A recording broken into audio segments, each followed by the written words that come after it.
chặt tam bớt na rồi chỉ được bay nông trục thằng ó còn mò rồi chỉ được bay giật xe để bom thiên phun mà nắng sông bay thì khâu một phê tư còn một tiền sao ha rồi chỉ được bay bật đẹp là vậy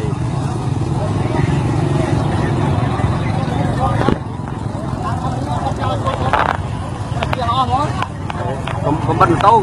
tô tao chưa tô không tao chưa còn bánh lá bán này còn bánh tô